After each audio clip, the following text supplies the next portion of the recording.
2 बजे थे। नीम अंधेरा और सुनसान सड़क पर सिर्फ विशाल का बाइक चलाते हुए इंजन की आवाज सुनाई दे रही थी। वो अपने दोस्त की पार्टी से लौट रहा था और घर पहुंचने के लिए जल्दी में था। शहर से निकलते ही उसने शॉर्टकट लेने का सोचा, जो जंगल के बीच से होकर जाता था। जंगल में घुसते ही उसे एक अजीब सा सन्नाटा महसूस हुआ, जैसे कोई उसे देख रहा हो।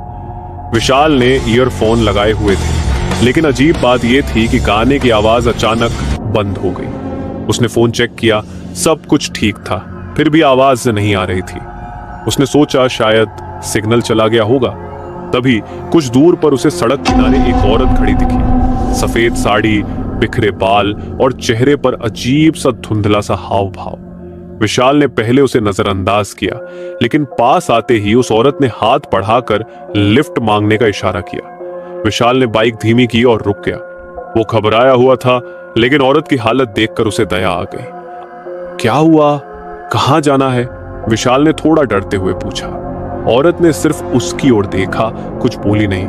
उसकी आंखें अजीब तरह से खाली थी, जैसे उनमें कोई जीवन ही ना हो। विशाल को असहजता महसूस होने लगी। वो उसे कुछ कहने वाला था, तभी औरत उसकी बाइक के पीछे आकर बैठ गई, बिना कुछ कहे। विशाल ने हिम्मत जुटाई और बाइक स्टार्ट की। वो हर पल औरत की अजीब हरकतों से और बेचैन हो रहा था। जब भी वो उसे देखने की कोशिश करता, उसकी नजरें रास्ते पर टिक जाती, लेकिन पीछे से उसे हल्की सी हंसी की आवाजें आ रही थी। उसे पसीना आने लगा, दिल की धड़कन तेज हो गई थी। कुछ मिनटों बाद विशाल ने पीछे मुड़कर देखा, औरत गायब थी। बाइक रोककर उसने चारों ओर देखा, कुछ नहीं था। पूरा रास्ता सुनसान था। वो डर से कांपने लगा। इतनी देर से वो किसी को पीछे बैठाकर चला रहा था, लेकिन अब उसकी बाइक पर कोई नहीं था।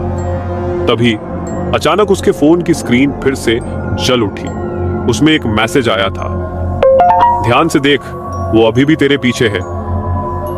विशाल ने कांपते हुए फोन की स्क्रीन देखी। उसका हाथ थरथराने लगा। उसने धीरे धीरे पीछे मुड़कर देखा। औरत अब ठीक उसके कंधे के पास खड़ी थी। उसकी आंखें बिल्कुल लाल और चेहरा पूरी तरह से विकृत हो चुका था। वो धीरे धीरे उसकी ओर झुक रही थी और उसकी हंसी अब स्पष्ट सुनाई दे रही थी। विशाल चीखना चाहता था, लेकिन उसके गले से आवाजें ही नहीं निकली। स्क्रीन पर आखिरी मैसेज चमका, अब वो तुझे छोड़कर कहीं नहीं जाएगी।